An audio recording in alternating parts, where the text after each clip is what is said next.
two things. Governor Sakaja, I want to say thank you for coming for this meeting, because it's been a meeting we wanted to hold. I've only one very important request to make to you. You're amongst the young leaders who've been given an opportunity. The expectation is very high on you. I really wish that you do your best. I know you mean well, because I've been with you for now, I think 3 days, Chair, going through different committees and listening to you. I hope that the team sitting behind you, I hope that team understands that we are not joking anymore. We will hold you to account, and we want Nairobi to be a very good city. Thank you, sir. Now, okay. Senator Dulo. 2 minutes. Okay. I must say that you have tried. Yeah? I think for the last one, is it 1 week or for the last week, we had counties appeared before us. And majority of the governors were referring the response to their chief officers and CECs. But from what we are seeing today, I must say you have tried. Keep it up. It looks like you are actually on top of things. And I'm sure if you continue like that, and also holding the officers under you accountable, which is a very good thing. So keep it up. Wish you all the best, despite the challenges. Thank you. Since the Senator for Nairobi carries, we have donated all our time to him, he might make a very lengthy speech. So I will prefer the governor to come first, closing remarks, and then we wind up. Thank you, Chair. Chair, I don't think I have much to add.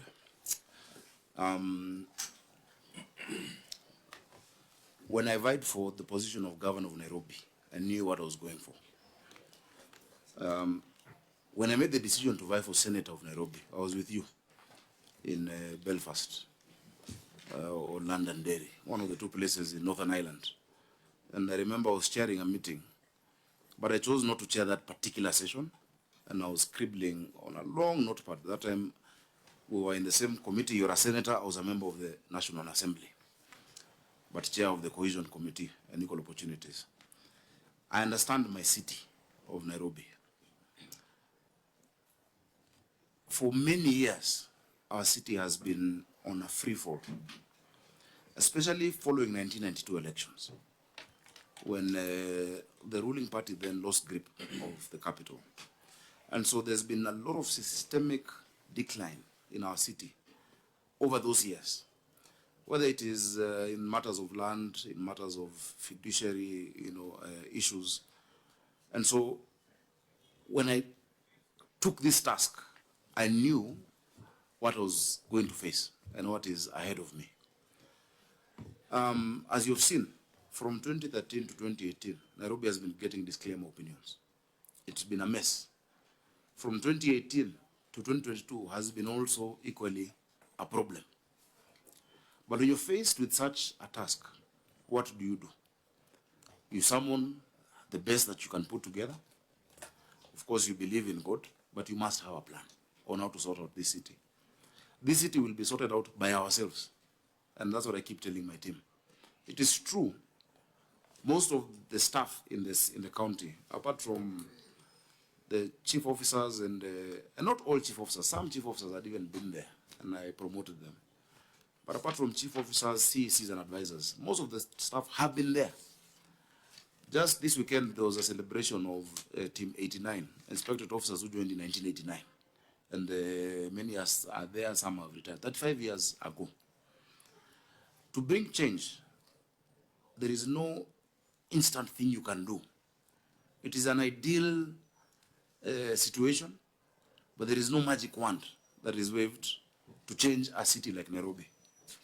But I'm happy that I can be able to track progress that we've made, significant in many, many areas, whether it is in healthcare.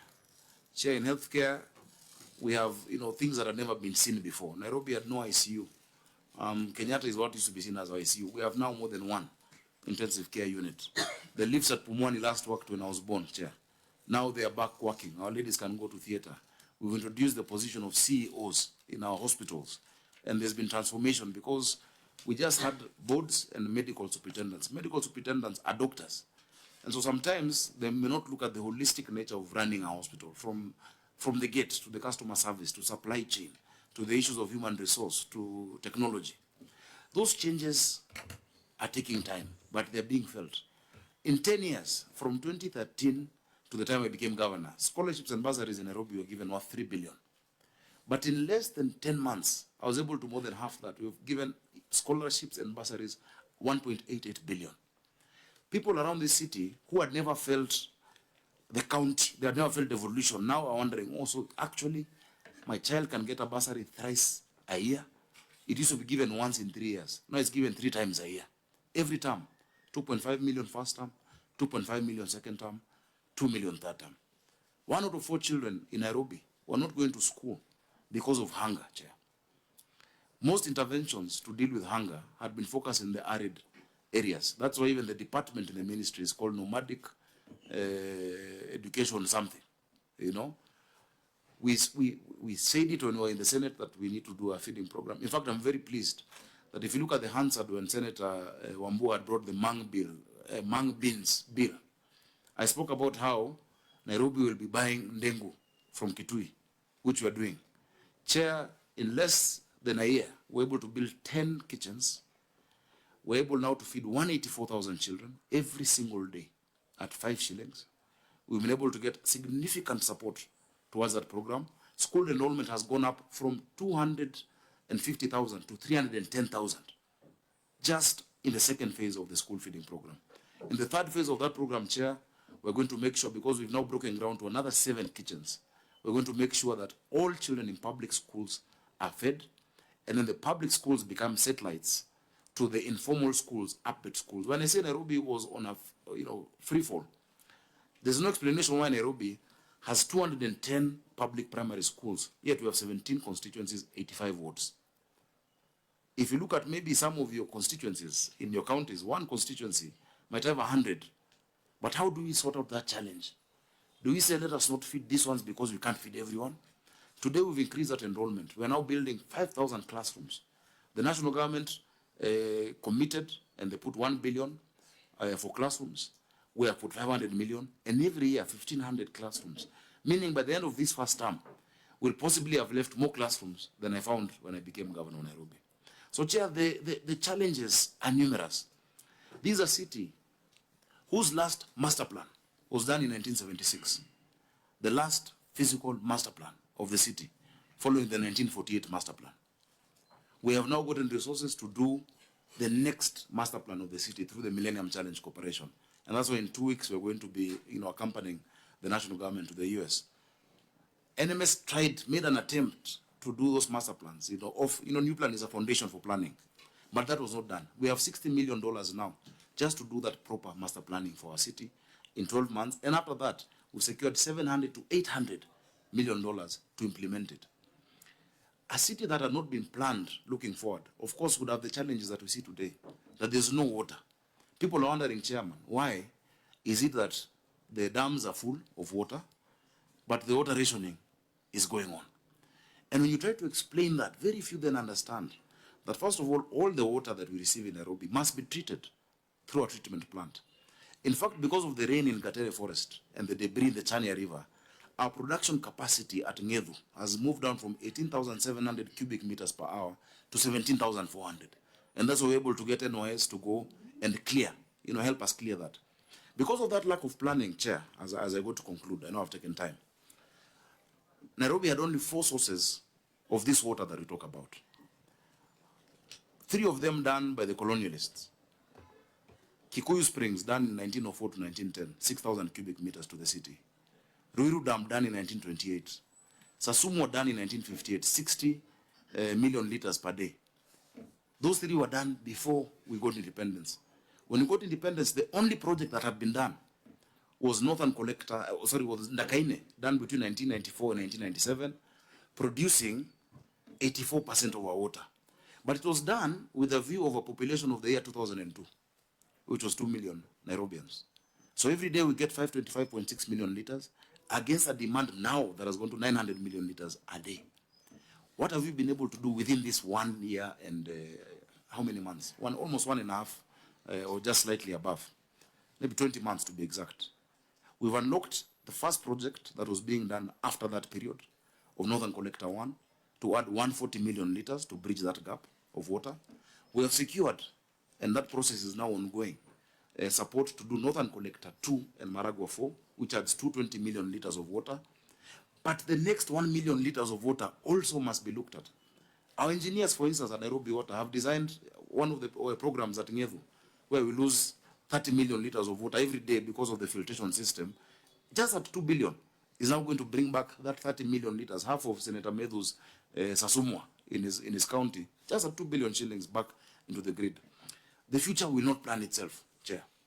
The challenges are there for the city, but the opportunities are there for us. We hope that, Chair, even to engage the Senate, my senator, our members of parliament, resident associations, there are so many stakeholders, that this year, with our vision 2050, we can then now look at Nairobi. By the year 2050, with a population of 10.5 million people, what needs to be done today, moving that way? So Nairobi is a peculiar city. As you've said, I saw a report saying that our revenue is that of 30 counties combined. The GDP of Nairobi is $28 billion. Rwanda as a country is $11 billion. Burundi as a country is $2 billion. We're engaging financiers out there saying, look, you can support Nairobi directly. We want to come to you, and I gave a presentation to the devolution committee. We want to come to you on how you can enable us as a county move beyond the limitations of municipal financing that this city needs. Unless we get significant financing, it has been raining, people are talking about drainage. To expand the drainage to the extent that we'd want is billions of shillings. So unless we can be able to discount our future income, we know for sure we'll never get less than 20 billion a year, whether or not we collect on-source revenue. And I've told you it is going up. Unless we can be able to do that, we've gotten transactional advisors. We'll need the Senate to support us in that process. So, Chair, there are many things that I can talk about, but let me not talk about it. But just to underscore, I've been a senator longer than I've been a governor. I've been a legislator. Leadership needs bold decisions to be made. You find a situation, you look at it, you address it. While addressing it also, you must make sure you create political stability, for you to be able to implement it. Unlike NMS, whatever was there, one, we are not military, we have to work with the people. Then, whatever entity was there was not a threat politically to anyone, no one was trying to pull it down. But now that where we are, and I'm very happy that despite a lot of misinformation that has been out there, the Senate, and particularly your committee, has been objective enough to look at the issues. I want to conclude by saying that I'm very happy that this notion or idea that the county government of Nairobi or the governor of Nairobi does not want to be held accountable. I hope that that is debunked. Chair, I've come to the Senate more than any other governor. This is today is possibly my 13th appearance in this financial year, to different and various committees. Out of 15 invites, in fact, for you, you said one invite, that was missed, or two. We are ready for accountability, being accountable. And I keep telling you, audit is a tool to help the county. But I want my officers to know that no one will protect you again. Everybody must answer for themselves. Everybody must must be able to answer for the actions they take, no matter who is your boss. And that is why everybody signs a performance agreement. I have performance contracts with my CECs. They have in turn signed performance contract with the chief officers up until director level. So I want to thank you for your cooperation. The Senate really can support Nairobi County in many counties. If governors understand what the true essence of Senate is, I think we can actually make our counties work, and we can make Nairobi work. So thank you for your patience. We've taken a whole day, but just to let you know that I'm available to come. And in fact, I was telling the Committee of Devolution, I will also proactively invite the committees and even this committee to look at specific issues in order to help us be better at serving Mwananchi. Our citizens sometimes are not very patient in terms of what they want everything now. But we must also, as political leaders, carry them along and let them know this is what we're doing, this is the progress we're making. We're not there. And sometimes we may falter. But we've moved from point A to point B, and we're moving to point C. That is the essence of leadership, Chair. So I want to thank you so much for your time. Thank you, Governor. Senator Sifuna. Thank you, Chair. Because my